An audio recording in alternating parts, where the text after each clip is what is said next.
Hello, I'm Tom Murray, the Director of Innovation for Future Ready Schools, a project of All for Ed located in Washington, D.C. Future Ready Schools is a collaboration between All for Ed and a vast coalition of over 60 national and regional partner organizations. The goal of Future Ready Schools is to maximize access and opportunity for all students, particularly those from traditionally underserved communities. Future Ready Schools helps innovative educators ensure that each student graduates from high school with the agency, passion, and skills needed to be a productive, compassionate, responsible citizen and ultimately be able to live life on their own terms. We know that teaching and learning occur best in classrooms that consider the whole human for both students and staff. With many educators, students, and leaders feeling so stressed, burned out, and overwhelmed, especially this time of year, it's critical to remember how to connect, engage, and learn with and from one another. We know that one critical way to do this is through perspective taking, empathy, and compassion for one another. So how can educators intentionally create a climate of empathy where both students and staff can thrive? Well, that's what we are going to dive into today, and I am so honored to be your host on this webinar entitled Empathy in Action, enhancing support for students and staff. And joining us for today's event are three of the best. You all are in for an incredible treat. We have Dr. David Miyashiro, the superintendent in Cajon Valley Union School District in California. Darrell Williams Jr., the associate director of diversity planning in Charlotte Country Day School in North Carolina. And Josie McLean, a teacher in Paloma Elementary School District 94 in Arizona. So thank you so much for joining us today. Can you each take a moment to introduce yourself, tell us a little bit about your role and where you serve? David, we'll start with you. Good afternoon. My name is David Miyashiro, superintendent of the Cajon Valley Union School District. We have 28 schools in the east part of San Diego County, one of the most beautifully diverse places that you'll ever be, 40 different languages spoken. 80% of our students are below the poverty line, and just a great place to visit. We hope to see you out here soon. Having spent time out there, I can tell you, David's an incredible leader. David, what an honor it is to have you join us tonight for this webinar. Darrell, over to you. Absolutely. Darrell Williams Jr., Associate Director of Diversity Planning at Charlotte Country Day School, which is such a long title. So I'll just break it down the same way that I tell the students at the school. Imagine if we were having a dance. My role is over DEIB, and DEIB stands for Diversity, Equity, Inclusion, and Belonging. So diversity is making sure that everybody's invited to the dance. Equity makes sure that everybody has the resources to attend the dance. Inclusion makes sure that everybody is invited to dance. And belonging is making sure that everybody is able to dance their silliest dance without being judged by anybody else. And it's my job to organize the dance. Well, and I'm not sure we're going to be dancing at today's webinar, Darrell, but I love that analogy. I'm not sure I've heard that one before. Absolutely love that. Let's go back out towards the West Coast, not the coast, but out towards the West. To Josie, back over to you. Hi, everyone. I'm Josie McLean. I am in my 9th year of teaching and my 6th year of being a rural educator in a very small town in Arizona, and I teach 2nd grade, and I absolutely love it. And I also love implementing DEI in my classroom and other inclusionary and SEL practices. Awesome. Well, we are intentional at Future Ready to bring you diverse perspectives. So regardless of your role, whether you're a superintendent like David, you're working at district office like Darrell, you're teaching in the classroom every day like Josie, I guarantee this webinar is going to have some things for you. We also do want to thank you, for those of you that are tuning in, for our viewers for joining us today. We are so excited about this completely vital conversation. So here's where I want to start. I want to start really around the nation of safety, or around the notion of safety and support. So the question I'm going to throw out to the group first is, there's so much pressure around achievement and academics, and of course that's what schools are there for. But how can schools promote high levels of academic achievement while also creating safe and supportive environments for each student and making sure that stays front and center as well? Who'd like to jump in? I'll jump in. I think it's funny because I think the question is just a little bit different than I would ask it, right? We're asking, how do we promote high levels of academic achievement while creating a safe and supportive environment? And I think that the question should be, or the statement I would make is, schools promote high levels of academic achievement by creating safe and supportive environments. I don't think they're both one and the same. the way I like to think about it is my daughter, she's 5 right now, and she is in kindergarten, and she is the loudest child I've ever been around. Like, she is just loud, full of energy, bubbly, just all the things. But her teacher, we just went to a recent parent teacher conference, and her teacher was like, she's the quietest thing. She's soft spoken. And I was like, what? I had to show her a video of what my daughter looks like at home. And she's like, I would never imagine. And it's funny because the psychologist was saying the reason why she's like one way at home and another way in public is because at home she just feels safe to be her true, authentic self, and she could be free. When she's in school and out in public, at church, wherever she is, she's thinking about, how do I need to show up? Who do I need to be? And if you think about it, if you're constantly thinking about your environment, am I in a safe environment? Will I be judged? Is it okay for me to be like this? It's going to hinder some of your academic attention. So if we create the safe environments, like for my daughter at home, then you're opening your mind to be able to receive and retain new information. So by creating the safe environments, that is how we promote high levels of academic achievement. Love that. David, Josie, thoughts from your perspective? I'd love to piggyback off of that. I feel like the fight or flight is just like, your needs to survive are just so much lower if you feel completely comfortable and safe coming to school. And so it's our job as school administrators and educators to create that environment for the kids to be excited to come to school every day, feel comfortable to share, not feel judged by their peers or the adults in the room. And then it opens so many doors for learning and questioning and being able to share stories from home and experiences. And then we can build upon that by finding our similarities or explaining our differences. And I think that foundation is relationships.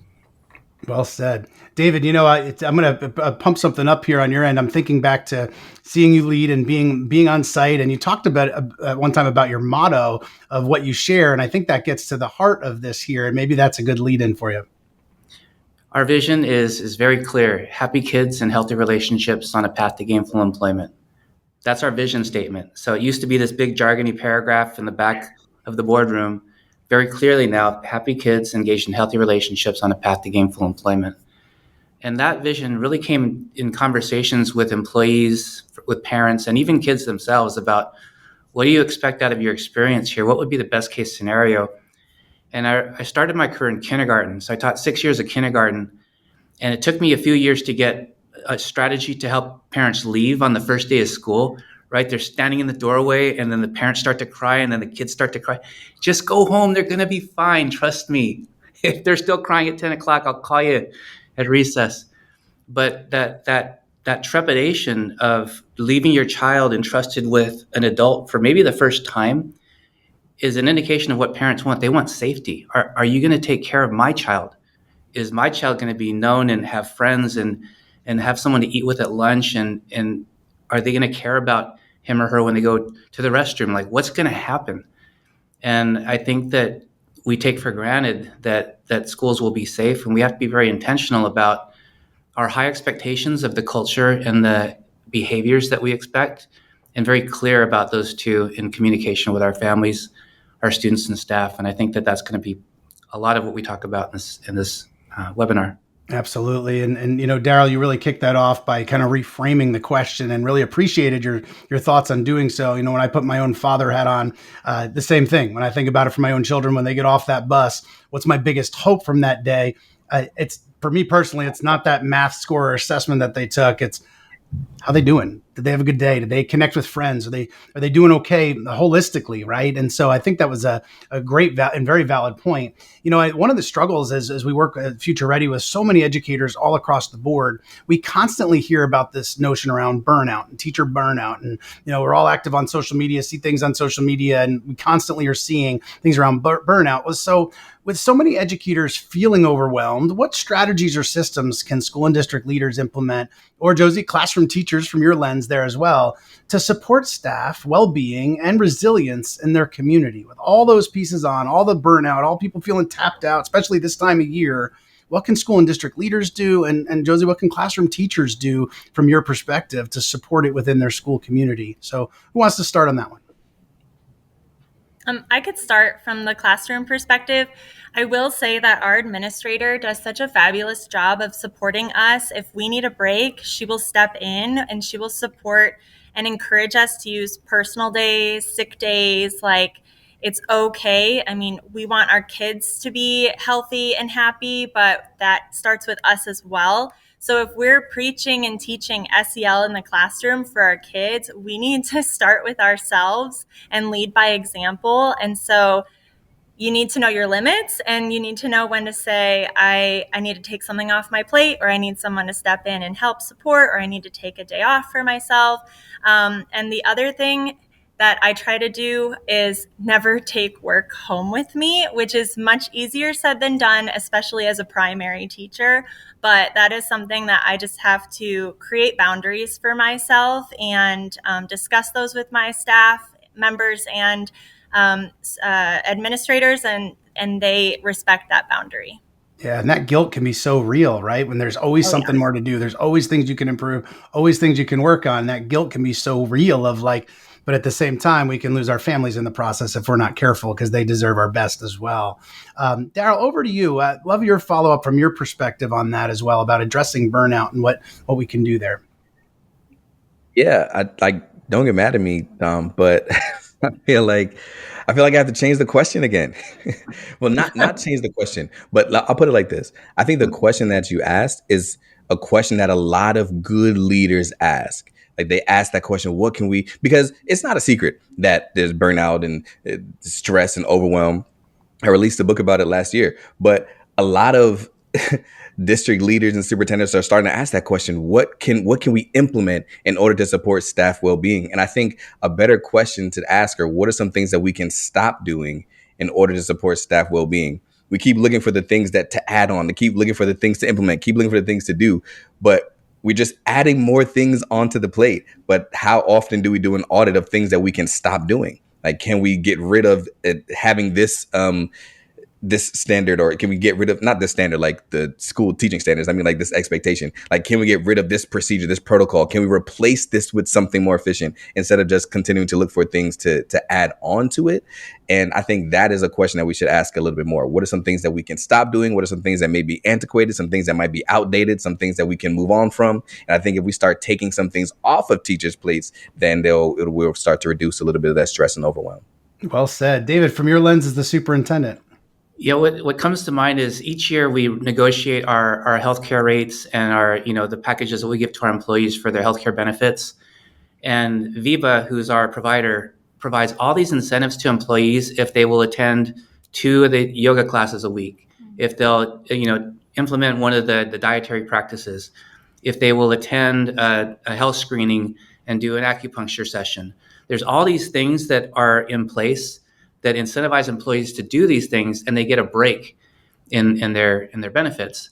And the question is, well, why would healthcare do so much to do that? And scientifically, it's just healthcare. It's preventative health medicine. And so, just like an athlete, a teacher, a principal, a superintendent, we're on performance days every day. And if we get a good regimen of sleep, for me, it's 8 o'clock. I get up at 4:30. I ride the Peloton for an hour, then do a half hour of free weights and eat a large salad before I do anything else. If I do those things, diet, sleep, exercise, my ability to perform and feel like equipped to do the job, no matter how stressful it is much greater than if there's no sleep, sleep deprivation, didn't get enough to eat, or one of those things is missing. So from an employee standpoint, it's important that we make it important for our staff to have those opportunities to be healthy and well. I think that's the table stakes, and then everything after that it becomes easier. And so we treat our profession much like an athlete. We have to perform. It's a very stressful job, and physically we need to be ready to do that. And I think that the physical and mental preparation is really important, and we pay attention to that here. Yeah, and I think for leaders, as my own, and Josie, as you were talking first about some of the classroom pieces, it really prompted an experience that I had personally, and just being real and vulnerable in the webinar when I moved from being a district level leader and got recruited to go to Washington, D.C. in my current role. You see, when I was at a district level leader and when I was a principal, it was always a habit for me on Saturdays. I would go in Saturday morning to get the desk cleared. So I'm going through, I'm knocking everything out, and I'm just catching up on emails, catching up on all the stuff. And when I moved to my new position at All for Ed, it came the end of the first year, and there I was in my own evaluation and said, hey, is there anything, tell me about things that I can continue to improve. What do you have? And one thing came up, and I said, all right, well, what is it? And they said, well, there's a little bit of stress in some of your communication. I'm thinking to myself, like, what are they talking about? They said, well, you do a whole bunch of emailing on the weekends, and people feeling like, do they have to get back to you? Do they not have to get back to you? And I was like, it never hit me that my clearing of the desk, my putting things out, people might internalize that on a 10 o'clock on a Tuesday night if they're one of my teachers, of like, wait, does my principal expect me to get back to me at night? Or if they're emailing me on the weekend, are they expecting? And I think it was one thing that I wish I had realized early on, of how many times did I send out these false stressors? Because for me, it was just kind of getting it off my plate. And so anything I do on the weekends now, I schedule for early next week to make sure that it doesn't come across like that. And I think sometimes asking folks as well of like, hey, in my leadership, what are some things maybe I do that might stress you out that maybe isn't intended, or what are some things that I could work on? And I think as leaders, you have three incredible leaders here tonight in the webinar. And I think like just looking in the mirror to analyze, like, what might I do differently? What can I model to my staff? Because it's really easy to say what Josie was saying earlier of like, oh, take care of yourself this weekend and do this. But if I'm simultaneously emailing at 5 o'clock, I need to talk to you on Monday. And by the way, here's all the things we have to do. It's not what I'm modeling is not actually the outcome that we're looking for, and maybe that's not going to be perceived that way by teachers.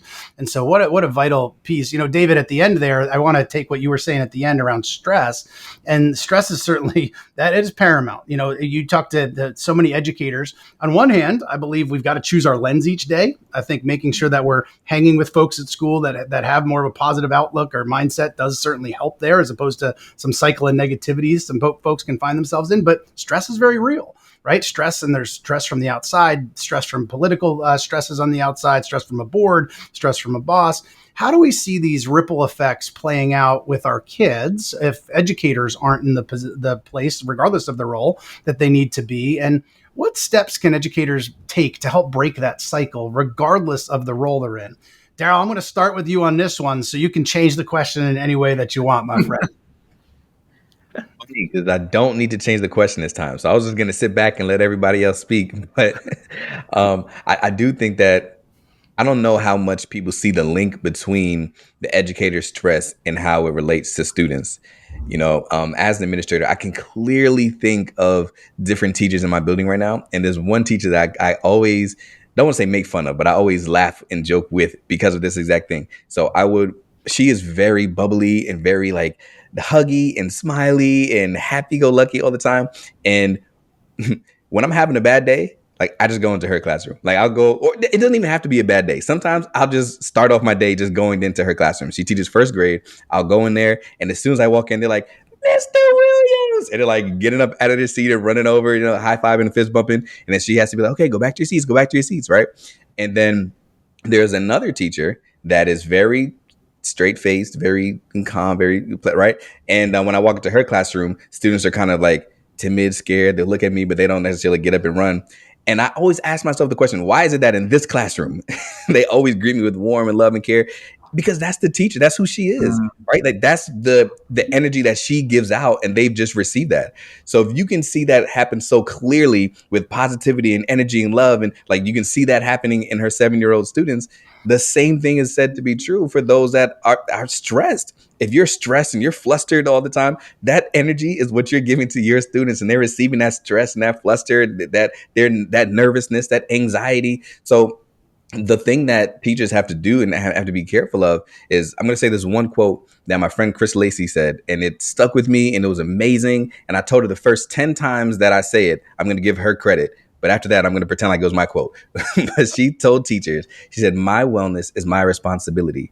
And you may not work in David's district where we're having all these yoga days and all these types of things. You may be looking for somebody to come save you. But in order to reduce your stress and burnout and overwhelm, your wellness is your responsibility. You have to figure out what are the things that I need to do to keep my mental health and my sanity to be in order for me to be safe so that I can show up for my students consistently. Because your best ability is your availability. That is my quote. Your best ability is your availability. If you are too stressed, too burnt out, too overwhelmed, and that you are not available to show for students, you're not making an impact. So take care of yourself so that you can be available for your students. Absolutely. So well said. David, for your lens as a superintendent. Your best ability is your available. I'm going to give credit to you. You only have to do the first 10 times there, David. Only the first 10 times. That's awesome. Yeah, interesting. So in our district, we just hired 2 positions called necessary condition coaches. And what they've done is they've taken our custom-built learning ecosystem around social emotional learning and connectedness, including our TED Ed presentation literacy curriculum, and shown how setting up the classroom and the conditions will lead to a better day. So these coaches help not just new teachers, but veteran teachers implement a daily lesson that creates community around an advisory or a circle and starts in conversation and community, and then builds into the goals that the class has for the day, whether it's a period or it's a self-contained elementary class. But I think that's made a huge impact to say that not only are the conditions important, but we expect this curriculum to happen every morning before school even starts. It's part of the setup of the day, and it really sets the stage for the kids. So regardless if I'm that teacher that's zealous and is bubbly and outward, or maybe I'm a little bit more reserved and I'm not an extrovert, but I can still create the conditions for learning in my own unique way with the resources to do that with. Yeah, and I want to point out the leadership that it takes to recognize the need for positions like that and investing in it and sharing with the board and folks of these are things that are needed. Going back to the priority pieces, and kudos to your leadership for recognizing that, for seeing that, and then providing that additional support. So Josie, what about from your end? Not that there's any stressed teachers out there in the US, right? But seriously, that level of stress, what do you see in the classroom end related to that as well? Actually, what Daryl said is exactly what was going through my head for the question. I was thinking about how it directly impacts the students, and the students' needs are always what is first and foremost for us as educators. And so if we are pouring from an empty cup, the kids know, and it creates tension in the classroom. And so I'm honest and open with my students too, because we are human and we have to lead by example. And I obviously don't talk about like what's going on in my personal life and adult matters, but just like, hey, I'm just having a really rough day, and we're allowed to have days like that. It doesn't mean we give up. I actually this is the elementary teacher in me. I love using this book. It's called Noodle and the No Bones Day, about this man who has a dog, and he'll lift the dog up, and if it stands up, they're ready to go on their walks and have their treats and go visit friends. But sometimes Noodle just falls down in their bed and it's a no bones day. And so I kind of adopted that language with my students, and sometimes it's a bones day and sometimes it's a no bones day, and they're allowed to have them. I'm allowed to have them. But just like what Daryl said, like, we create that environment and the students feed off of that. I always welcome the students with a way they want to be welcomed every morning at the door. If they want a hug, handshake, high five, wave. And we do affirmations every morning. So it starts before we go into the classroom, like getting enough sleep and having a good meal and having those habits developed in ourselves, so we can not pour from an empty cup. Because if we're so concerned about, we have that quote, Maslow before Bloom, with the needs of the students, we need to do that for ourselves as well. Yeah, I love that. And what we're really getting at, obviously, is the human element. I mean, the whole conversation here is on the human side.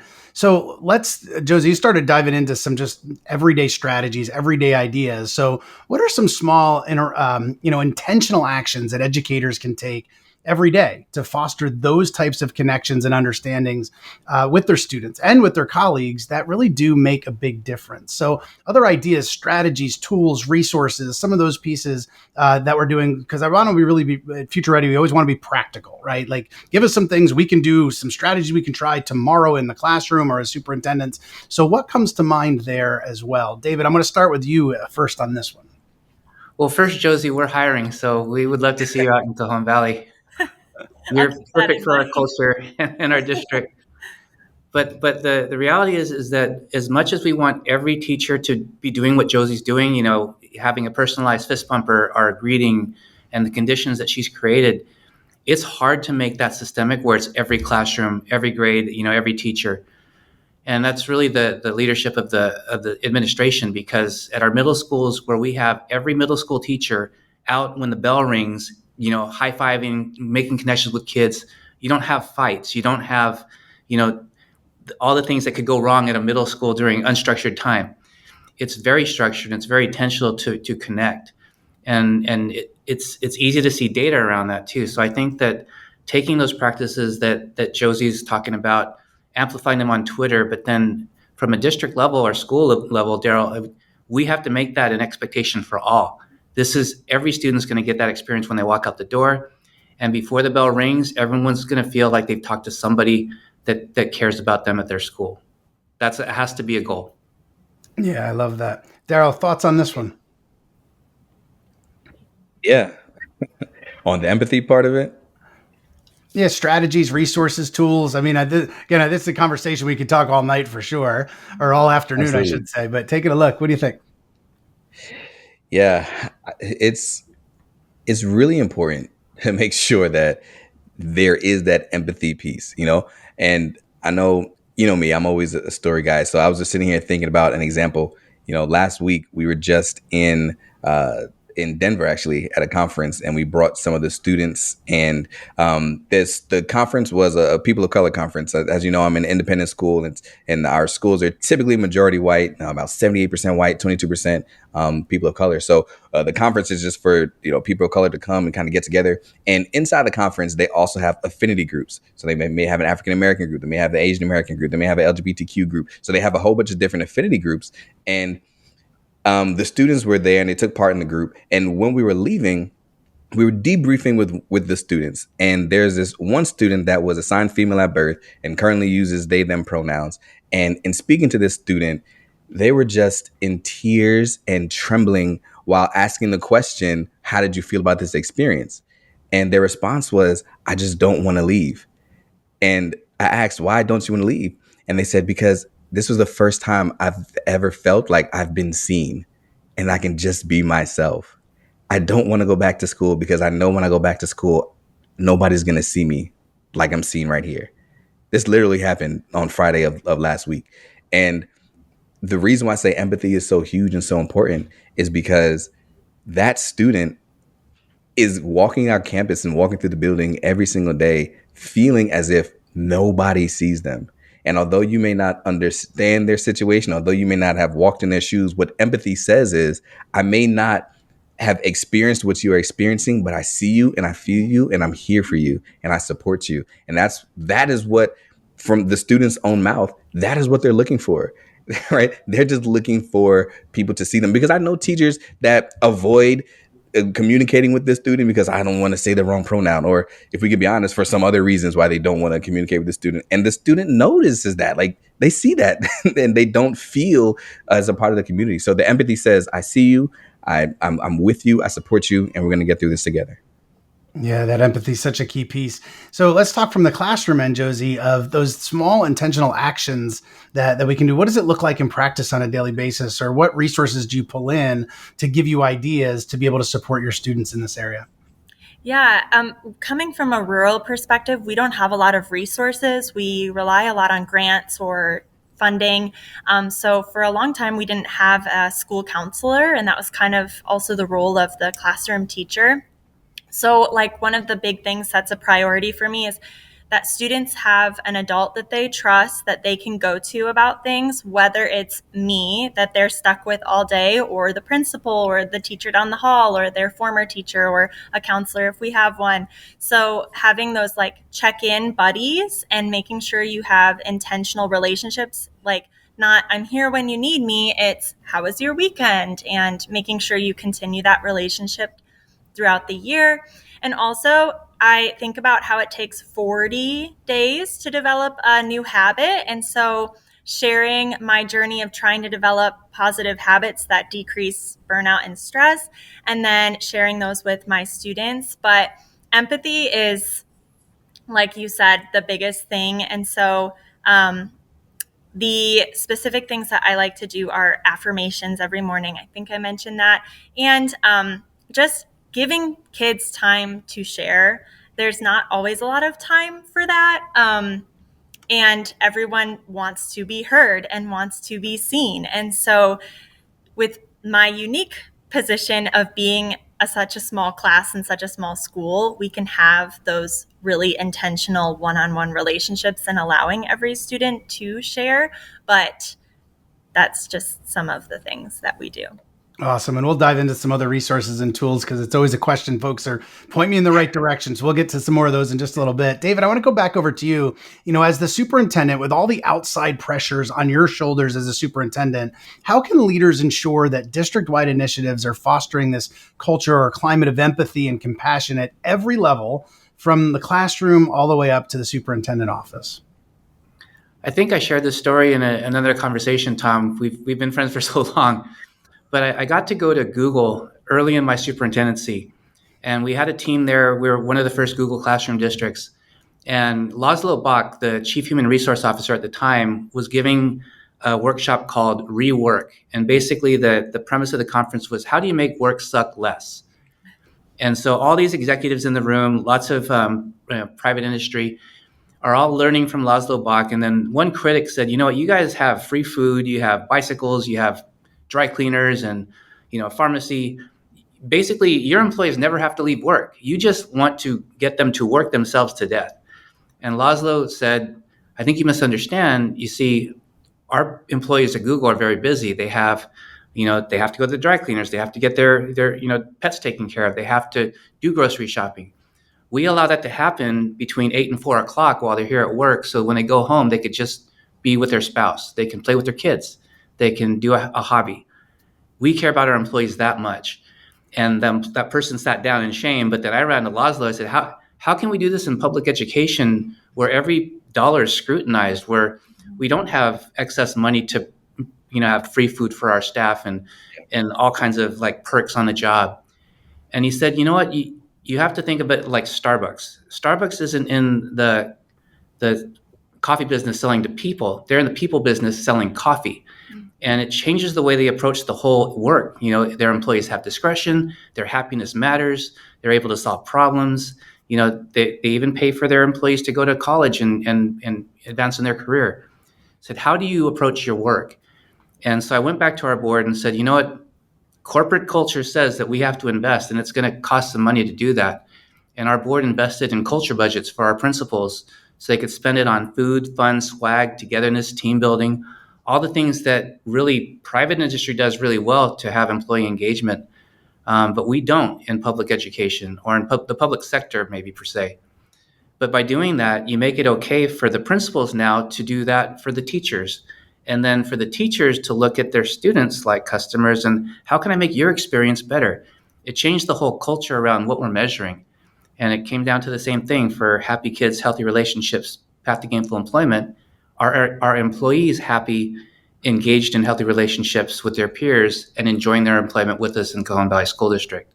And so we collect data at every level, student, parent, and employee. We started with Gallup, and now we've created our own system of measurement to measure, do our parents feel valued? Do our kids feel known? Do our employees have the tools to do the work that they need to do? And when you start measuring those things, then you can actually move the needle. Yeah, I love that. Daryl, since you're in a similar role from your district level, talk to us about some of the ideas that you have, some of the other strategies that you have from your lens to help that. In your role as the diversity planning, so much of what we're talking about can fall under this, and you just shared some stories around that and some direct connections there. But, building off of what David was sharing from your role, what else can educators do to support that? Yeah, I think, man, that district that you have there, David, sounds awesome. Right? So you're doing awesome. Real honestly, that sounds like you're doing a great job. One of the things that we focus in on, similarly to what David was talking about, is really building in that sense of community. I know David talked about, culture and having the budget to kind of build out those types of things. What we focus in on, what we're thinking about sustainability over the long term, is community. So there's that African proverb that says, if you want to go fast, you go alone, but if you want to go far, you go with others. And this is one of those things where there's a lot of work that needs to be done. And in order to be sustainable for a long period of time, if we want to go far, it has to be through community.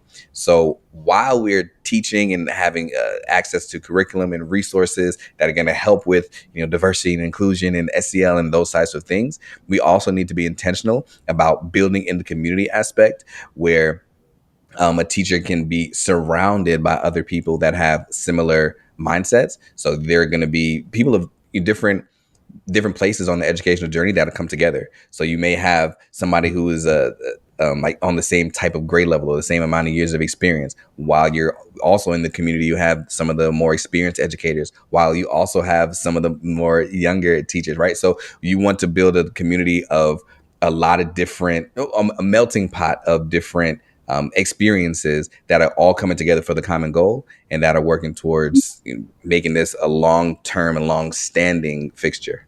Yeah, and we're going to build on that part of it in just a moment there as well. Josie, I want to go back over to you and really go back to kind of our resources ideas for our classroom teachers and our future librarians that are listening. As a classroom teacher, what are some of the tools and resources or programs that you specifically leverage when building empathy among students? What have you found most useful? What does it look like on a daily basis? What are you going to as core resources for that? I will always stand by read alouds. Again, I am from the lens of an early elementary teacher, but I wrote a grant to get a whole revamp of my classroom library to be more diverse, to have all different experiences and all different backgrounds and different cultures and holidays. And so every single student in my classroom can see themselves in a story. And then that also fosters empathy and creates conversation. So that's a really big thing for me. I can find a read aloud for anything. But I also really love the Harmony Academy SEL program. And my kids really like listening and reading the stories that have very applicable scenarios that the kids could be going through as well. And then they can answer questions or ask questions about those scenarios in the stories. Like, oh, that happened to me, and how did you address it, and how would you address it? And that also fosters empathy. And those are really great for morning meeting or structured SEL time or even conflict resolution in the classroom. And something that's really quick that really helps students come out of their shells and find similarities and commonalities are the quick connection cards from Harmony. We really love those. I think they work for every grade level. Even just to get a discussion going at the beginning of a class period or a bell ringer activity. So those are some of the things that I use on the daily. Daryl, what about you? What are some key resources that you go to or you point people to? Honestly, the same. We point a lot to Harmony, Harmony SEL. That's a great curriculum that you can utilize there in the classroom. And some other resources, trainings that we have access to, like, Second Step and things like that, where we utilize with the younger students. So there are a lot of different resources. There are a lot of different curriculum, but we'll get to in a second. But the implementation of it and I don't want to use the word. They told me not to say the F word, so I was trying to find a different word. But I'll just say to use it with fidelity, right? And actually make sure it's a part of your standard curriculum, and not just that you purchase it and have it on the shelves, but that you're actually utilizing it and implementing it. But I don't want to say whatever curriculum because I haven't vetted all of them, but there are various different curriculum. But the most important thing is that you use it and that you use it well and that it's actually implemented. Yeah, I love that. So it's not just random thing here and a random thing over there, developing that common language and being really intentional about it. And certainly a shout Right. out to our partners at Harmony for that as well. David, you had started to mention some other things that you're doing. Tell us about what it looks like in Cajon Valley. Yeah, I'm anxious to see what Harmony looks like, but we started a relationship with a TED organization 10 years ago when they launched TED Ed. And what we learned was a lot of our 6 and 7-year-olds don't have enough life experience to give an 18-minute TED talk to change the world. So we asked them, could we retool the curriculum to be more progressive? So in kindergarten, maybe a 30-second talk around things I'm excited about. And in first grade, a 1-minute talk about things that frighten me.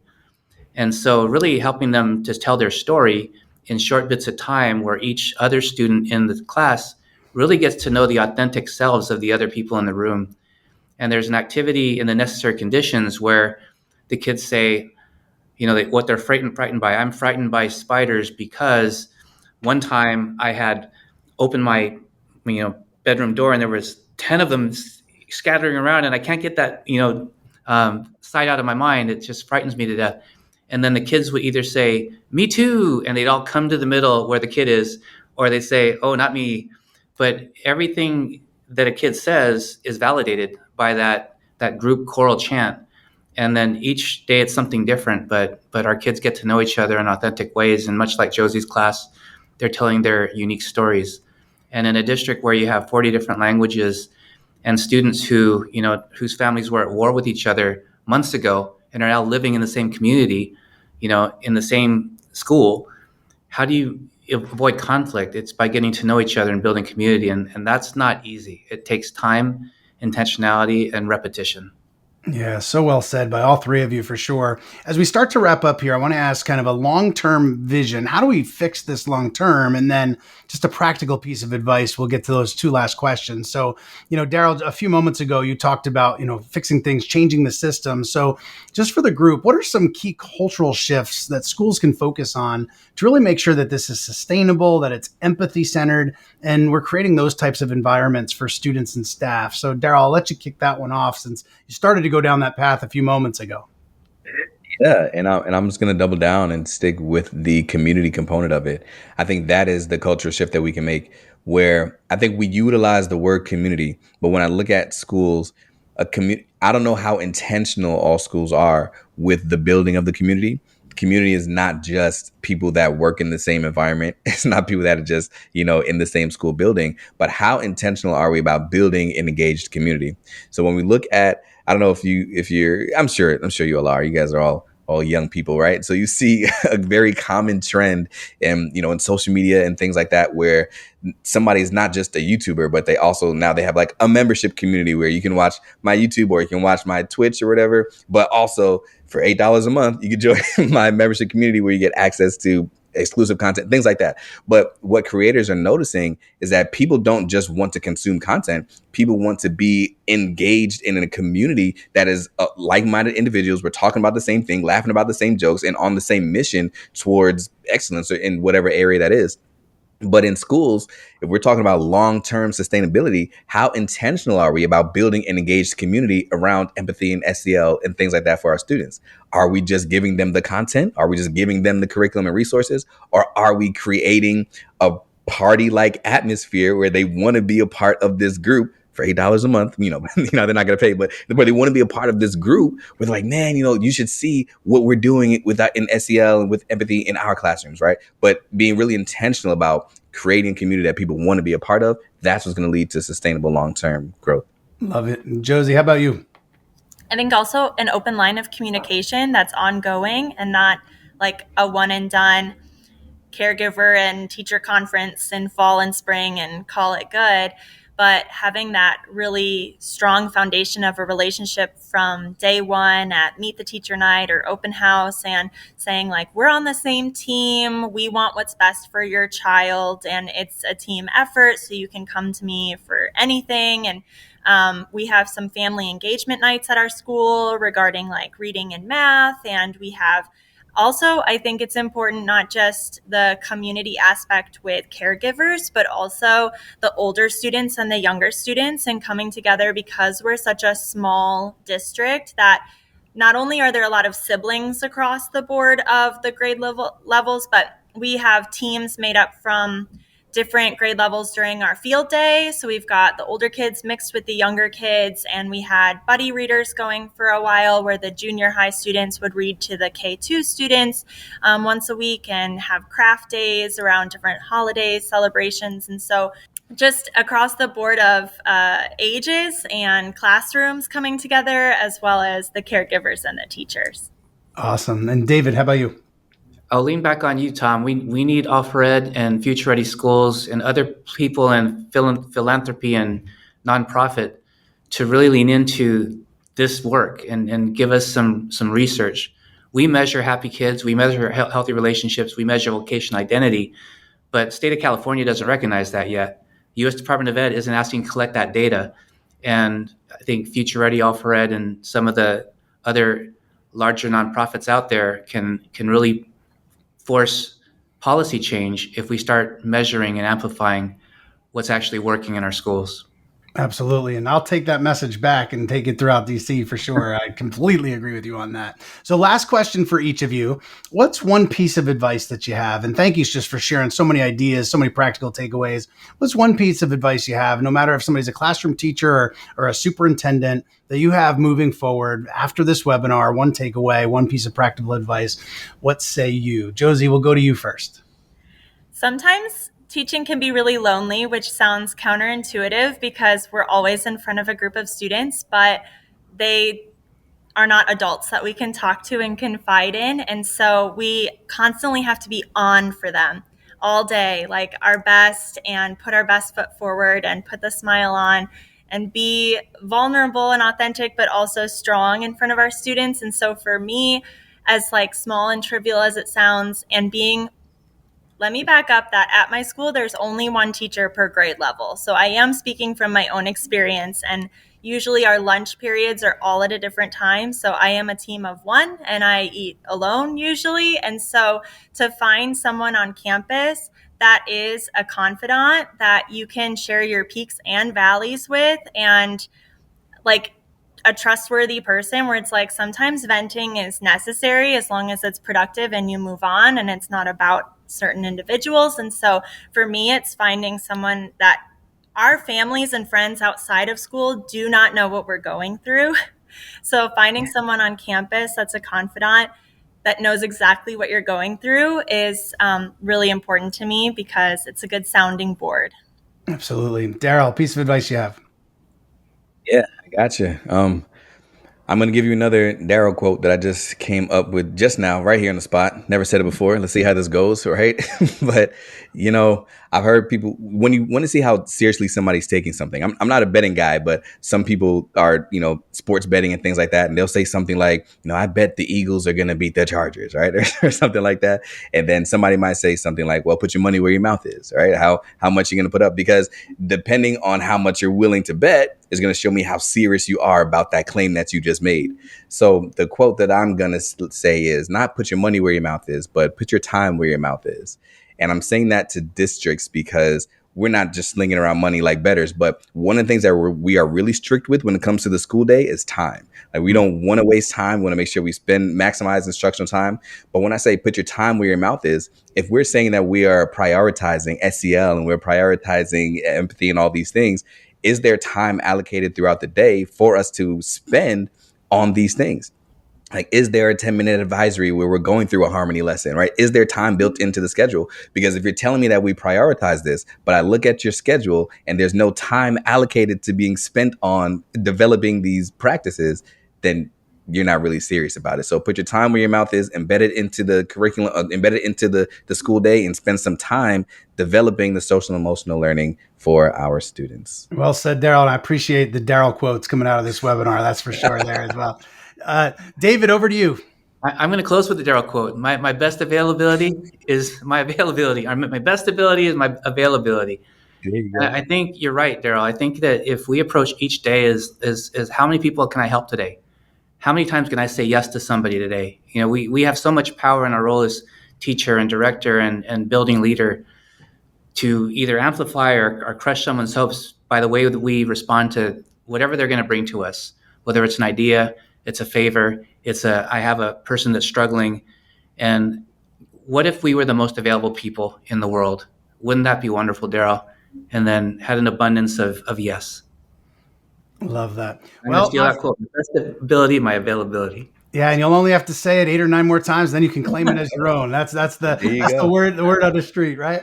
Well, my friends, that is all the time that we have for today. And we do want to thank David, Daryl, and Josie for sharing their incredible insights on what I personally deem the most important issue facing schools today. We also want to give a shout out to our partners, Harmony Academy at National University, for their support of Future Ready Schools and for supporting today's webinar. For more, visit futureready.link/harmony. I do want to remind our viewers that information on Future Ready Schools can be found at futureready.org. We continue to challenge school district superintendents to join the over 3,500 others who've signed the Future Ready Pledge. I also want to encourage our viewers to get involved with one of our growing strands. From district leaders to technology leaders, principals, librarians, and instructional coaches, we have vastly expanded the reach of Future Ready Schools in recent years. Make sure to check out our private Facebook groups for ongoing activities. Stay connected with those working alongside you throughout the nation there as well. And I do want to thank our team today, as well as thank you, our viewers, for investing the time and for joining this Future Ready webinar. Don't forget to also stay connected at Future Ready on X, on Instagram, on Facebook, and newly added on Blue Sky. Thanks again for joining us at Future Ready Schools here today. Have a fabulous day, and we'll see you next time.